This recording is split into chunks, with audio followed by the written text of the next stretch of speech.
Who are you? Whoever you want me to be. Don't say I never gave you anything. It's feeling epic. 3 words. 8 letters. I remember everything. Hello, and welcome back to Previously on Teen TV. I'm Jillian Benani, back with another very special episode. We are diving into School Spirits Season 2, Episode 4, Ghost Who's Coming to Dinner. Wow, what an episode. I know I say this every week, you guys, but this show just continues to get better and better with each ep. Every week, I think they can't top it, and yet they do. And I think I'm just in shock because normally in teen dramas, the second season is not good. I mean, they call it the sophomore slump for a reason.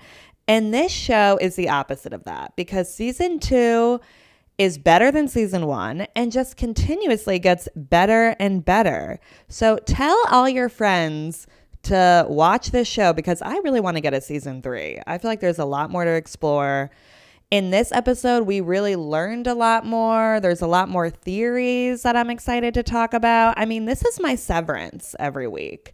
I don't know if you guys are watching Severance. I feel like a lot of people are, but no, this is my Severance. This show is so smart, and I really am just so curious on where we're going to go with the rest of the season. But let's get into the episode. We start off with Maddie being pissed. I can't believe that Ghost is in my house. She is on a rampage. She is pissed that Janet is taking over her house and getting all the love from Sandra. Sandra is finally being the perfect mom, and it's sadly not to Maddie, which I think is one of the sadder storylines that we get this season. In season 1, we really saw the relationship dynamics between Maddie and her mom, and it was pretty dark. So it's really sad to see Sandra stepping up and it not be her real daughter. I do think Sandra is going to become a bigger character as we get through this, and I feel like their relationship is going to be something that maybe ends up saving Maddie in some form of way, which will be interesting. But Maddie, pissed. It's nice to see how angry she is. She is somebody who is fighting for her life and trying to get this back.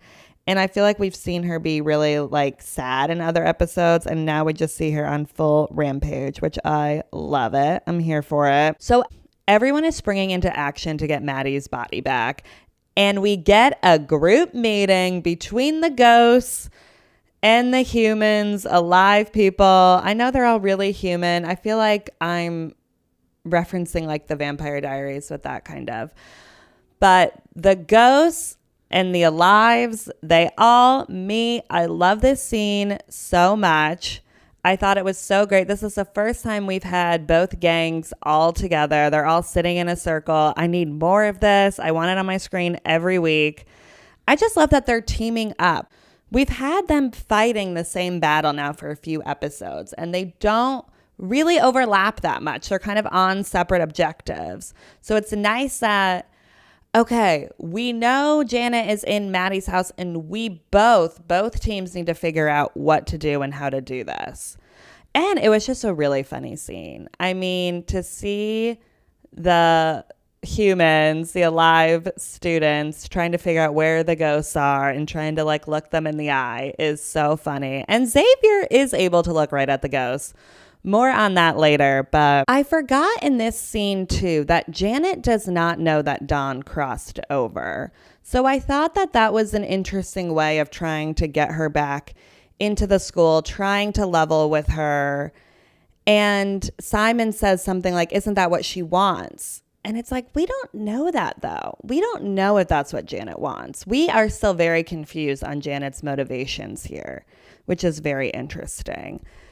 So we don't get too much out of that meeting. They kind of just decide they need to get Janet back into the school some way, somehow. And that is their main objective. And the humans are trying to figure out what the ghosts know about Janet. Like, we need to uncover more things about her to entice her to bring her back to this school.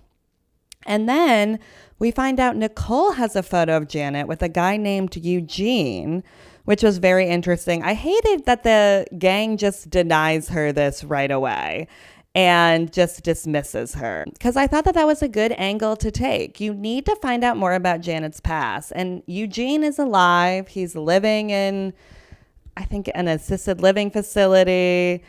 And Nicole's like, I'm going to go rogue and I'm going to go talk to Eugene, which good for Nicole. That's what we need more of. I need more people to like, let's cross the boundaries here. Let's get a little crazy. So in her talk with Eugene, we get a Mr. Martin and Janet flashback. This is what I've wanted. I wanted more flashbacks with Janet and Mr. Martin. We didn't get any last week, and I'm so glad that we're back to getting that, because that's where we really start to get some answers with this story. So we find out that Mr. Martin was asked to leave in 2 weeks. He got fired and he is pissed. So we have to assume that Janet's dad has something to do with Mr. Martin getting fired, because they had that intense exchange a couple episodes ago. So we saw that in a flashback. And Janet's dad was like, "What are you doing with my daughter?" And he's like, "She's so smart. I just want her to succeed." And Janet's dad is not having a successful daughter. So it's safe to say something is going on with Janet's dad in this story. That is not brought up, but definitely it feels like Janet's dad got Mr. Martin fired. I had a theory that Janet's dad was more involved in this, and I hope that we see more of it. You know, I still think Janet might have killed her dad. We don't know. I feel like the dad has more, though, to do with this than just the firing. But it does feel like this Mr. Martin's firing is the catalyst to the fire and to what happened, which we still do not fully know. We did get some more answers, though, on Janet's scar, which was interesting. So they find Mr. Martin's watch. So it is confirmed he's in someone else's body. We'll get to that in a little bit. We were definitely right in the last episode. But they find Mr. Martin's watch, confirming he's in somebody else's body. And then Maddie has the watch when she goes back down the boiler room, and she sees that red light. So she follows it. She is in Janet's scar. We see fire. We see all these awards that Janet could have won. So it's like PhD. At one point, it's Nobel Prize. So it's like, what could have been of Janet's life? So it's not necessarily what happened. It's even sadder. It's, you know, what she could have accomplished. She had dreams. She had goals. And then there's like a creepy, scary, what I thought might have been Janet, but it could be something else. We don't really know. And it just says, "I was robbed." And it's kind of terrifying. It's like a burnt girl. I think it's still Janet, but Maddie sees all this and it's terrifying. These scars are scary every time we go into them. And they show a lot about the person's fears and what their biggest fears are. You know, with Wally, we really saw a lot of people yelling at him and his mom being like disappointed in him and him not, you know, living up to what he wanted to. And in Janet's, we see her fear of not accomplishing what she wanted to and not being able to do what she wants. So these scars are a lot of the ghost's fears, which is very interesting and also terrifying. The one good thing that we get out of that scar, though, is obviously Maddie is pretty upset. And who goes to comfort her? Our favorite heartthrob, Wally. I love the scene with them in the pool so much. Peyton and Milo are just so good in these emotional scenes together. I feel like this is the Maddie and Wally scene that I wanted. I feel like they're more just like cute to be cute scenes. You know, they're fine. They're just not as good. Like these emotional ones where we really feel the emotional weight of these characters and what they mean to each other are just so good. And Wally is so good in moments like this. He's really listening to her. Maddie wonders if Janet is better off living than she is, since Janet really wanted to make a difference in the world and wanted to accomplish things. And at one point, Maddie says, for fuck's sake, she was only 17. And there's just so much emotion in that line. And that's what this show does really well. I mean, the show is funny at times, but it is so deep at times. And I feel like this conversation really pulled at the heartstrings. And Maddie talks about how Janet knew what she wanted to do, what she was destined to do, and she was supposed to live a bigger life. And Wally has such a good line. He says, some people are destined to do big things. That's great. But the rest of us, we carry the small gifts. That's just as important to the people whose lives we touch. I love that so much. Such good advice. This is just when Wally is at his best, too. He's always able to find the right words for Maddie. He always is able to help her see things a little bit more clearly and to see it from a different perspective and to show her that she does matter. And I just love that so much. Ugh. And when he admits he wishes she would be stuck there with him forever, oh my God, I was just living for this moment between them. This is what we needed in the first couple eps. I'm glad, though, that we waited for it. It's worth the wait a lot of the time, but I feel like this is the scene between them that I wanted. And I honestly was worried that we weren't going to get it. It seemed like maybe they were going to take them in a little bit of a different direction, but I'm so happy that we got this moment. And these are the moments with them that are just so good. It reminded me from last season when they were at the homecoming game together. And I love these moments with Wally too, because a lot of times he is the comic relief. You know, he's the one who's cracking jokes. He kind of comes off a little bit, you know, like an airhead a little bit at times, like 80s macho. And then when they have him in moments like this, it just shows like how wise he actually is. And that he is listening. He observes. He's smarter than what you think. And he's always the one who's able to help Maddie see things really for what they are. And overall, too, I thought Maddie's fears were just so relevant to those teenage years of like, I don't even know what I want to do. What is my life? What am I going to accomplish? What if I don't accomplish as much as I want to? This is like a traditional kind of coming of age storyline in this like crazy ghost story of a show. And I love that they're able to bring those grounded moments into it. I think it says so much and so much about life. And I just love those moments with the show. Okay, let's move on to the big dinner scene. So much happens at this dinner. Well, first off, we got to talk about how this dinner even came to be. Maddie's mom is trying to get Maddie/Janet to go to therapy. She's like, you need to talk to somebody. If you're not going to talk to me, you need to talk to somebody.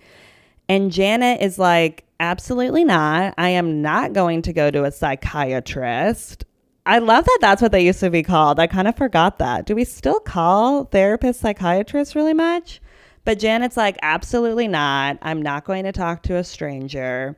And she kind of wins Sandra over when she says, why don't we have my friends over for dinner? And you can just see Sandra's like, okay, good. We're like getting somewhere.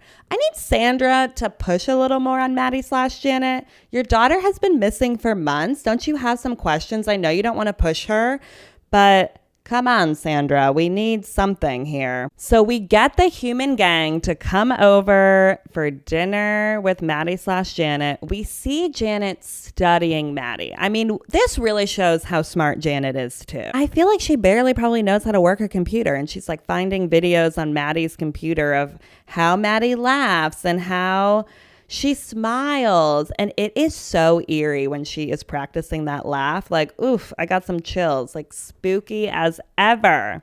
But Janet's smart. She knows in order to try and convince people, she needs to play the part, and she is doing it. So at the dinner, we have the whole gang there, and then the ghost gang is listening in on this, which is fun. Again, I love when we have these storylines really tie together, where the whole cast is in this together, which is nice. Basically, the gang is trying as hard as they can to try and get Janet back into this school somehow. So they're like, oh, we have this amazing telescope, and they're bringing up astronomy. And it is a smart tactic. I will say, Simon, I thought that was a good route to go, because then at some point, Janet kind of slips and answers an astronomy question. And Sandra's like, what? You know about that? But then it's like Sandra is probably like, oh God, I guess I really didn't know my daughter. I need to get to know her. But you're not getting to know her, Sandra. You're getting to know Janet. But it's such smart storytelling. And then we get Janet apologizing as Maddie, apologizing for, running away and for causing a lot of damage. And I wondered, is she really apologizing for running over Xavier? I mean, she did cause a lot of damage with that. So I was curious about that, if she really did mean that in a way of I'm sorry what I did to you and your friends. But we don't really know. So they're still trying ways on trying to get her back into the school. Astronomy seems to be failing. And then we have Nicole, who once again is just going rogue. After Sandra says that Maddie is going to finish school online, Nicole says, Eugene misses you. And this really changes the tone. Maddie/Janet really starts to freak out. She gets up from the table. Everyone is mad at Nicole for bringing this up. And I'm like, no, this is what needed to happen. And Nicole got a lot with Eugene. We got that flashback in the show.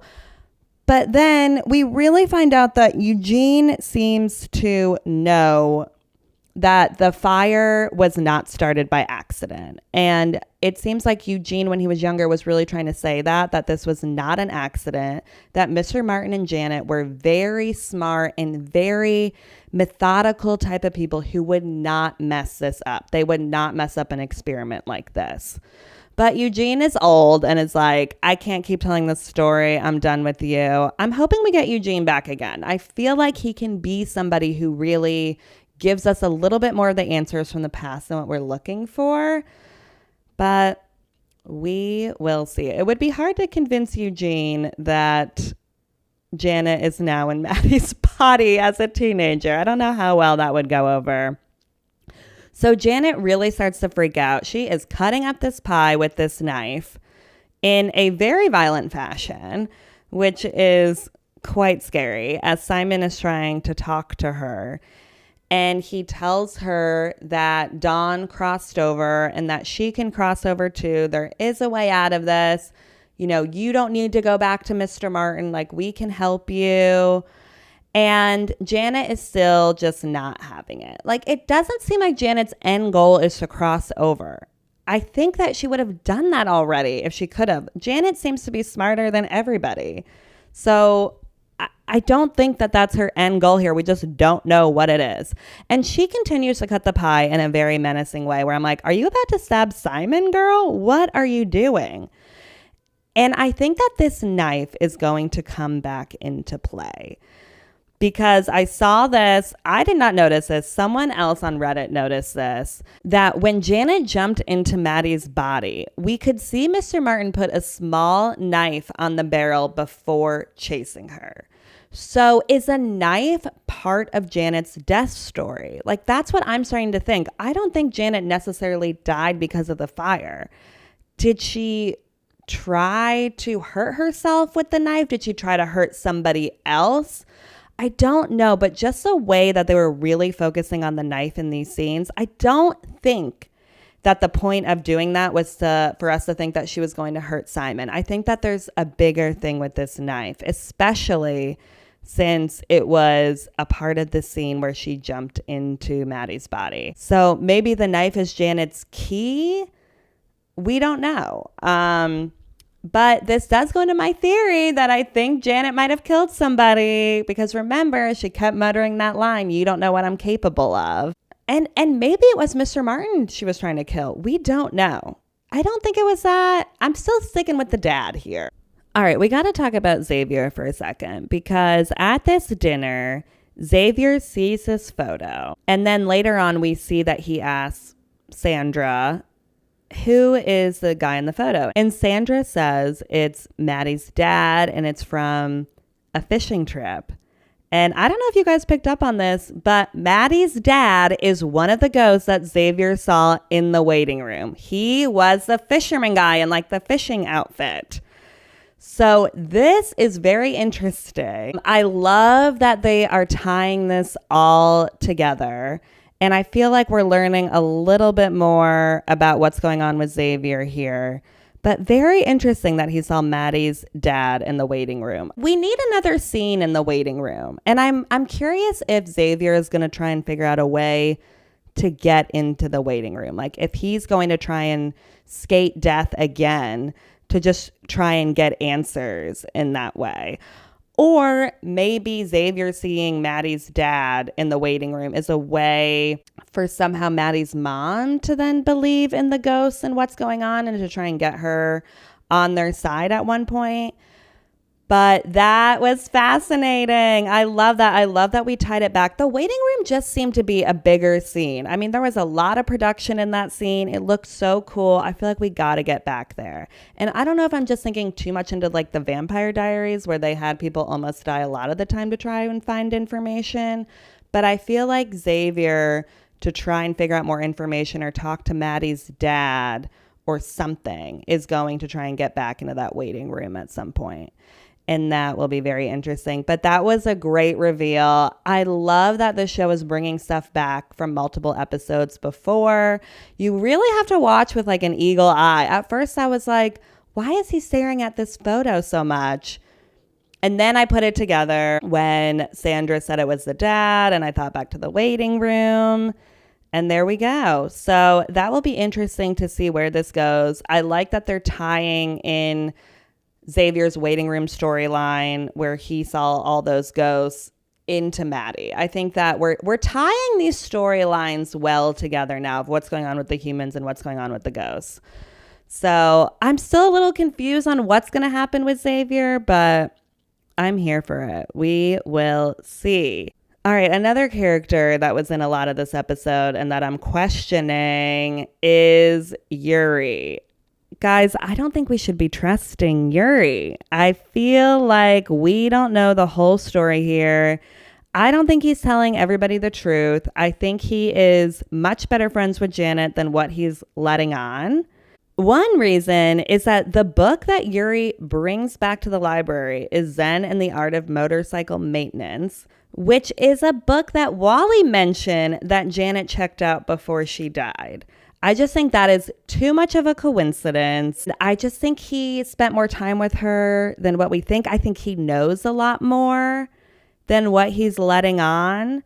And I'm really worried he's playing Charlie. I just think it doesn't make sense of why he's trying to hang out with the gang so much right now. He had all this time. He never did it.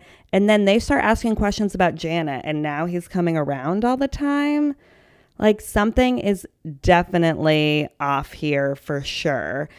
And I just think we have two new characters as ghosts. We have Quinn and we have Yuri. And I think one of them has to be on an evil side a little bit. Maybe not evil, but one of them has to not just be there and it's all fine and dandy. One has to cause a little bit more drama. And I don't think it's Quinn. I think we've seen Quinn be very earnest. She's helping Rhonda.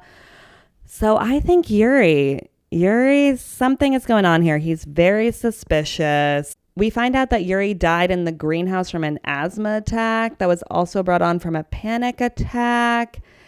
And that seemed a little suspicious to me too. It seemed very close to Charlie's death.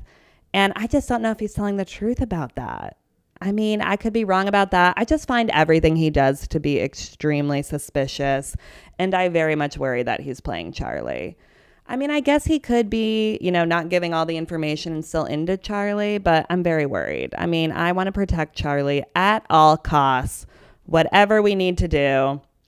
But I need people to start asking questions about Yuri because it ain't adding up. And he is not revealing everything. Oh, he just suddenly knows so much about chemistry and science because he read all these medical books. Not believing it. I think Janet got him interested in science and Janet taught him all these things. There seems to be a tie between Janet and Yuri somehow. And I'm not exactly sure what it is. But I wonder somehow if Yuri died or something like that for Janet, or if Janet had something to do with his death, something like that, because it also feels like Yuri really does not want to move on from this school purgatory, which is odd. Everybody wants to move on. And it feels like maybe he wanted to be there and he had a reason to be there. And I wonder if that reason is Janet.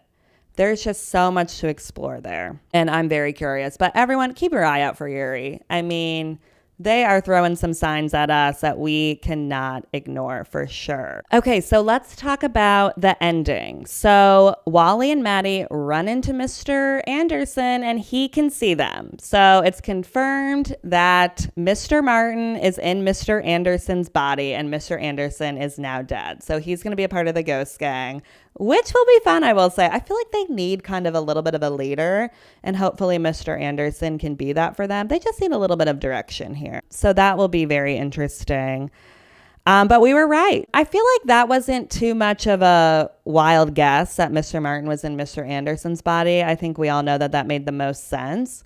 But it was a great scene of Mr. Anderson being like, I don't know why I'm here. And it seems like he still doesn't know that he's dead. So Maddie's really going to have to break that news to him, which I hope we see. And then we see Mr. Martin as Mr. Anderson go to Maddie's house. And the human gang is all seeing this happen too. They haven't left yet. And they're like, what is going on? That's so interesting. And I'm like, put it together, guys. Come on.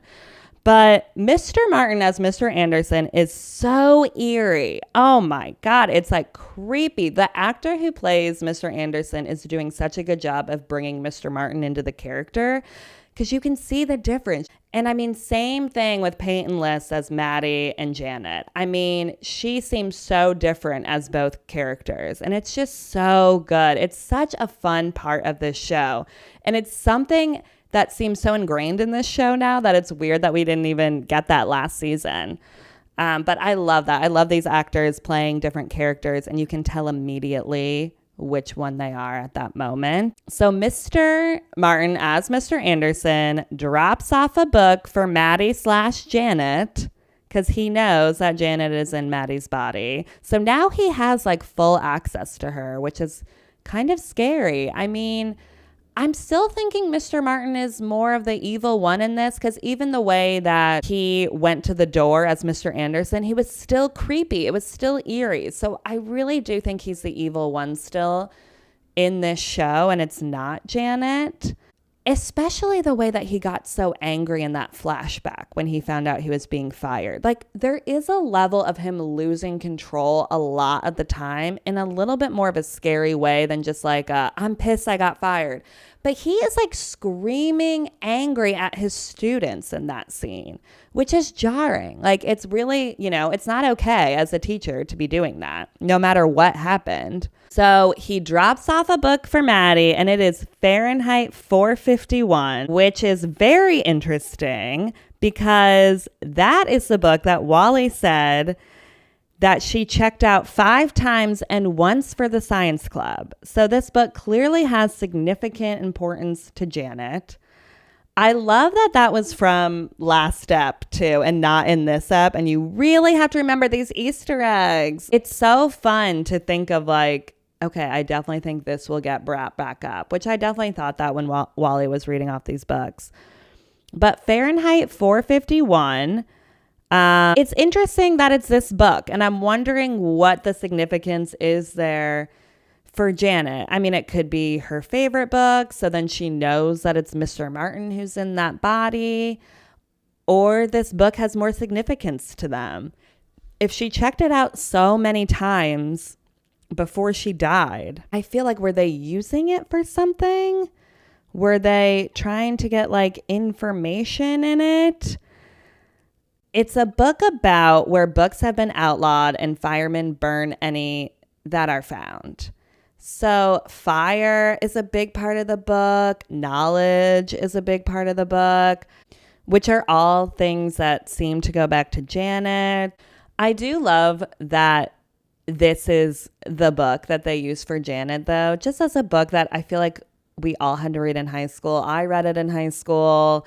And I feel like now that this book is coming a lot under fire, like it's not banned, but I feel like it is taken out of a lot of libraries. So I like that they're kind of bringing it back. And it will be interesting to see what is going on with that. We will see. I feel like Mr. Martin and Janet were doing something with that book for her to check it out so many times. Definitely something to explore. So Janet goes to throw the trash out. She has the book with her. She throws it away, and then we see a hooded figure come behind her and kidnap her. They throw a bag over her head, and it looks like they're going to take her away. And we don't know who the hooded figure is. My guess is it is one of the kids. I don't think it's Mr. Anderson / Mr. Martin. I don't think that he would have put on a hoodie to do this. It just seems like he left Janet's house when he was leaving. So my guess is Simon, Xavier, one of the more kids goes and kidnaps her. And that's their plan to get her to the school. Because I feel like we need to move this story forward too. So that would make the most sense in moving it forward. But we will see. What an ending. Cannot wait to see what happens. Let's talk about the next episode. So we have Charlie mention that Wally's class is having a reunion. So I'm guessing that that will be in the next app. I am very excited for that. I love when the show does events like that. And we haven't done a reunion yet. So that will be very interesting to see Wally's class there. I feel like we're going to learn a lot more about Wally's story. And I'm curious if we are leading towards Wally maybe crossing over at some point. It feels like he is getting to that point of acceptance and of fully dealing with his death. But I don't know. It will be interesting. I definitely don't want to lose any of these ghosts as characters. I feel like I'm a little bit leaning more towards Rhonda crossing over soon. She seems to be getting a little bit more closure. But I also don't want her to leave. And also, maybe it's not just closure you need. We don't fully know exactly what it takes to cross over. We're basing all of this off of Dawn. I think it could be more because Charlie did not cross over last season when he was able to write the letter. I think we thought that that would give him all the closure he needed. But there's a lot more to it, it seems like, or closure in different ways that we don't even know. But we did get to see Rhonda get a little bit more closure this episode with the help of Quinn, which I really enjoyed their scenes together. I really like this budding friendship together. I'm interested to see what more is going to happen with Quinn. She says at one point that she thought the horn would be her key, and that's not her key. So we don't know what her key is. I feel like there's a lot more to explore with Quinn's death and the marching band death as a whole. I'm wondering if Janet and Mr. Martin are responsible for some of these deaths. I feel like that is something that could come out of this. Because again, there are a lot of deaths at this school, which is interesting. Like they're all interesting deaths too. I mean, Yuri was saying he was trapped in the greenhouse. How was he trapped? Did Janet somehow trap him in there? We don't know. I'm just curious if there is more to this. And I think that they are connecting these storylines more between the ghosts and the humans. So I'm wondering if that is going to be a little bit of a connective tissue as well. That Janet and Mr. Martin are somehow responsible maybe for some of these deaths, which is quite dark. So I don't know. I feel like I keep going to like dark solutions with this show. I'm like, Janet's a murderer. Her and Mr. Martin are responsible for so many of these deaths, and we really don't know. But I don't think Janet is purely innocent. The way she was holding that knife to Simon, our girl is not just an innocent bystander in all of this. I cannot wait to find out what else we're going to see. I feel like the next episode with this reunion is going to be really good. I think if Charlie and Yuri are going together, we're going to learn a little bit more about Yuri. Again, let's be suspicious of him, you guys. I'm just saying. I don't want to be right about this because I do just want Charlie to be happy. He's my favorite character. So I want the best for him. Are we going to get some more Nicole and Xavier next step? What are we all thinking about them? I feel like we don't need to be doing all these romantic entanglements, but I'm kind of here for it. It kind of keeps the show a little light and fun. I need Xavier to tell people about the waiting room and the ghosts. I feel like Simon told everyone he could talk to Maddie. He was very vulnerable and opening up about that, and it took a while for people to believe him. But Xavier, you could be a key to some of these answers, and I need you to tell the group. Humans and ghosts, everybody needs to know. Let's get another talk circle going on so everybody can figure this out. So there's still a lot of questions. We got a lot of answers this app. There were a lot of Easter eggs in this app, and I'm so excited to see where we're going to go. If you have any theories at all, please email me previously on teentv@gmail.com. I would love to hear from you guys. You can follow me on social media at previously_teentv on Instagram, TikTok, Threads, YouTube. Be sure to hit follow on those and rate this 5 stars. I would love it. Until next week, thanks for listening.